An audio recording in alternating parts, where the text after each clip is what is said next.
Dans les temps anciens, dans la splendeur de la Grèce antique, se dressait un homme parmi les héros légendaires. Milon de Croton, dès son plus jeune âge, sa stature impressionnante et sa détermination indomptable distinguaient des autres enfants. Il avait le cœur d'un lion et la force d'Héraclès lui-même. Dès son adolescence, Milon se consacra à la discipline ardue de la lutte. Il s'entraînait sans relâche chaque jour, soulevant des poids et repoussant les limites de son corps. Sa réputation se répandit comme une traînée de poudre, attirant l'admiration de tous ceux qui le voyaient en action. Un jour, alors qu'il se promenait dans la campagne environnante, Milon tomba sur un petit veau égaré. Le pauvre animal était affamé et épuisé, incapable de retrouver le chemin de sa mère. Pris de compassion, Milon décida de lui venir en aide. Il le porta sur ses épaules, décidé à le ramener chez lui et à en prendre soin. Ce ne fut pas une mince affaire, et Milon était surpris des effets de cet exercice sur sa fatigue et sa résilience. Il lui vint à l'idée que c'était un excellent entraînement physique. Au fil des jours, le veau et Milon développèrent un lien profond.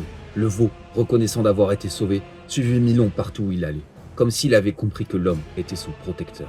Le veau, grandissant et devenant plus lourd, et Milon continuait de transporter sur ses épaules son fidèle animal de temps en temps. C'était à la fois un jeu et un entraînement. Le veau grandissant et devenant plus lourd, les contraintes sur les muscles et le corps de Milon s'agrandirent quand il décidait de le porter. Au fil des mois, hommes et bêtes devinrent plus forts, plus lourds, plus musclés. Ainsi naquit la surcharge progressive. Et ceci permit à Milon de remporter 6 victoires aux Jeux Olympiques, l'auréolant d'une gloire éternelle bénie par Zeus lui-même.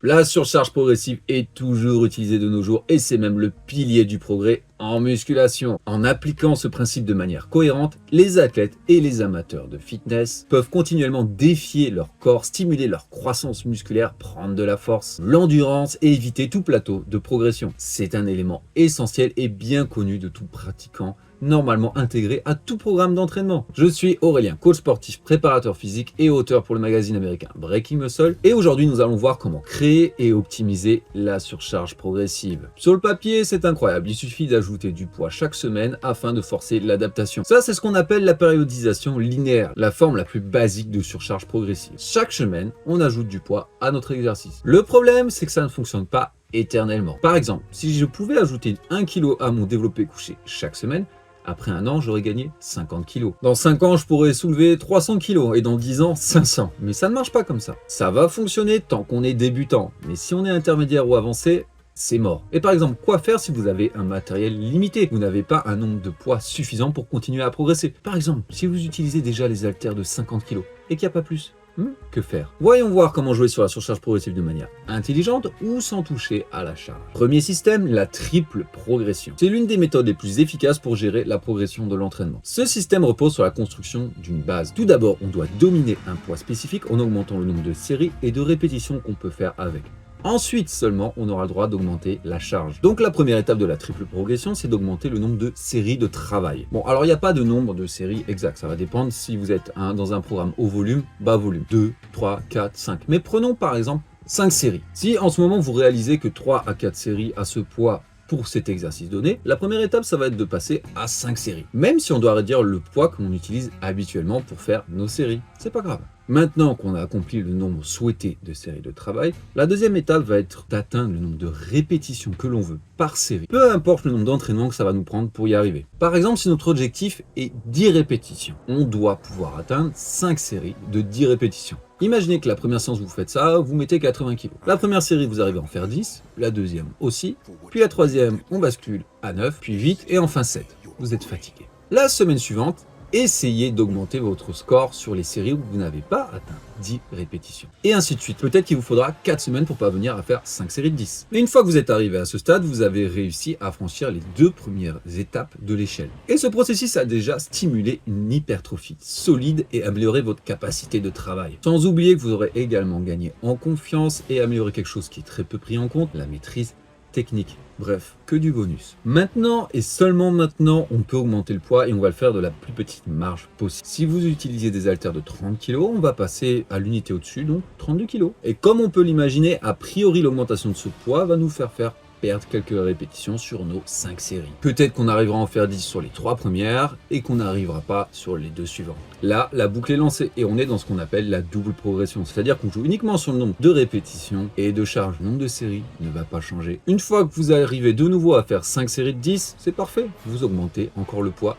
et ainsi de suite. Deuxième façon de jouer sur la surcharge progressive, c'est de diminuer le temps de repos. Ça, c'est particulièrement efficace si vous ne pouvez pas toucher à la charge du tout. Par exemple, vous entraînez chez vous, vous n'avez que 60 kg pour le squat. Mais un autre avantage de cette méthode, c'est également pour les exercices où augmenter le poids le rend beaucoup plus difficile. Par exemple, des élévations latérales ou pour l'arrière d'épaule, des curls. Si déjà on galère avec 8 kg et qu'on passe à 10, on augmente la charge au final. Oui, de 2 kg, mais ça représente 25%. Ça va le rendre considérablement plus difficile. Comment ça marche? Première semaine, vous arrivez, vous faites vos 3 séries de 12 par exemple avec 2 minutes de repos. La semaine suivante, vous enlevez simplement 15 secondes. Et vous essayez de garder le même nombre de répétitions au même poids. Semaine d'après, vous enlevez encore 15 secondes. On est passé à 1 minute 30. Peut-être que là, vous n'arriverez plus à faire le même nombre de répétitions avec la même charge. Dans ce cas-là, il faudra se battre au fil des semaines suivantes pour arriver à encore faire 3 séries de 12, mais cette fois-ci avec uniquement 1 minute 30 de repos. Pour les plus sadiques, on peut encore diminuer 1 minute 15,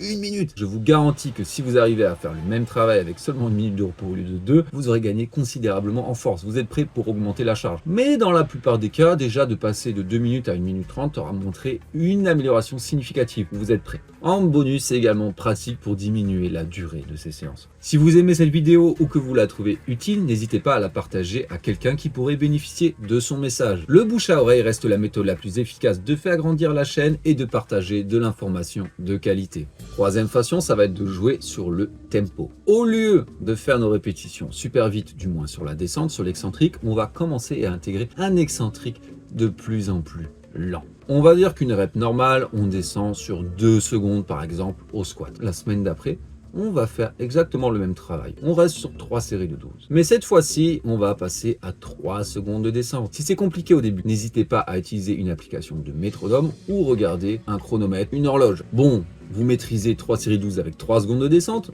on passe à 4 secondes de descente. On passe ensuite à 5 secondes de descente. Vous comprenez le principe. Une fois que vous arrivez à maîtriser vos répétitions avec 5 secondes de descente, c'est sûr et certain, vous êtes mûr, vous êtes prêt pour augmenter la charge.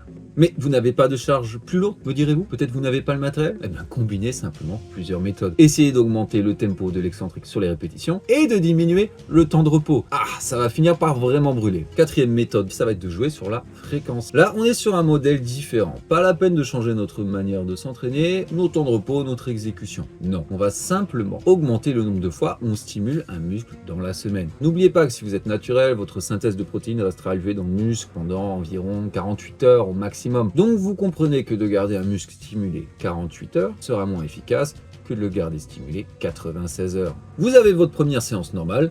Première étape, ça va être d'en rajouter une deuxième. Au début, allez-y tranquillement. 1, 2 exercices, quelques séries. Vous n'êtes pas obligé d'utiliser les mêmes exercices, vous pouvez stimuler d'une autre manière. Mais ça va augmenter le volume total, donc le nombre de séries, la quantité de travail qui sera effectuée sur ce muscle par semaine. C'est une méthode un peu plus lente, un peu plus méthodique qui vous demandera un peu plus de travail de réflexion. Notez vos sensations, notez vos résultats, notez vos charges. Tant que vous continuez à progresser, que vous avez envie de vous entraîner, pas de souci, vous êtes sur la bonne voie. Augmentez petit à petit le travail que vous allez faire dans la seconde séance. Et peut-être même qu'à un moment donné, vous auriez besoin d'une troisième séance. Mais là encore, la clé, ça va être de partir bas. Rajoutez juste un peu plus de travail. Et après, on augmente petit à petit. Par exemple, peut-être que pour la première fois, vous rajoutez 2 exercices sur ce muscle un autre jour. Pour chaque exercice, uniquement 2 séries. Au fil des semaines, passez à 3 séries par exercice. Après, peut-être même rajouter un 3e exercice. Vous comprenez. Mais gardez en tête cette idée de progressivité et ne pas vouloir trop en faire. La musculation, c'est ingrat. Enfin, dernier modèle de surcharge progressive, ça va être de changer les modalités de l'exercice. On va rendre l'exercice plus difficile en jouant sur la façon de l'exécuter. Prenons le cas du développé halter. Normalement, on le fait, on est bien confort sur son banc incliné, bien stable, on peut mettre lourd. Eh bien, on va augmenter la difficulté de l'exercice, par exemple en diminuant la stabilité. Plutôt que de le faire assis contre le banc, vous allez le faire assis mais sans support. Ça va considérablement augmenter les contraintes sur votre gainage, votre stabilité et votre coordination. Avec le même poids, le même exercice, je vous garantis qu'il sera beaucoup plus dur. Assis, c'est devenu facile?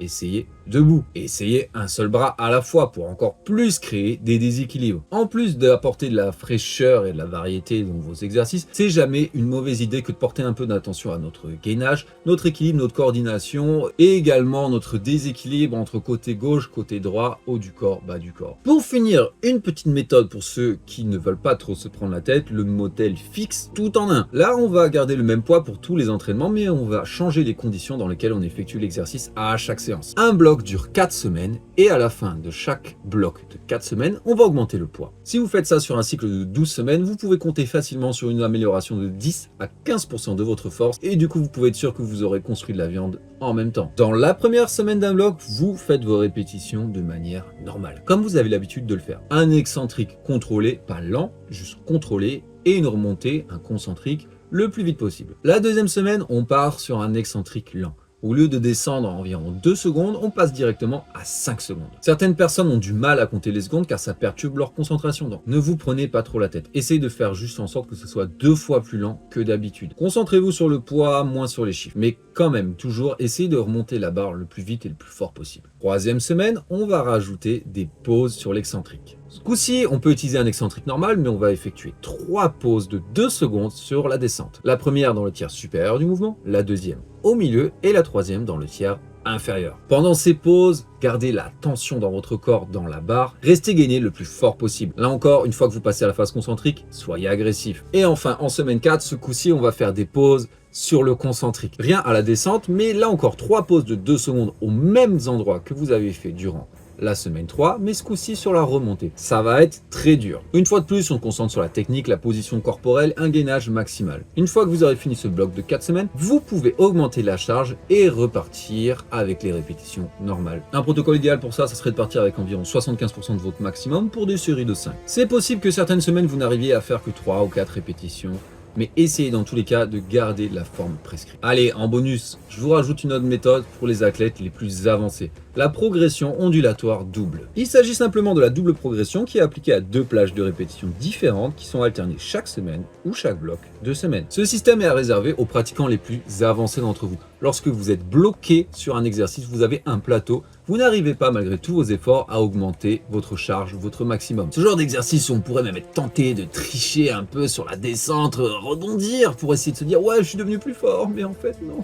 Au lieu de tricher comme un pêcheur impénitent, essayez ça. C'est un système de progression lent, mais qui je vous garantis va vous débloquer. On choisit 2 plages de répétitions qui sont assez distantes l'une de l'autre. Par exemple, série de 4 à 8 reps et série de 12 à 20 répétitions. Si vous prenez 4 à 8 et 8 à 10, ça sera trop proche, ça sera beaucoup moins efficace. Voici un exemple de à quoi ça pourrait ressembler, donc en prenant ces plages de répétition de 4 à 8 et 12 à 20 sur 3 séries.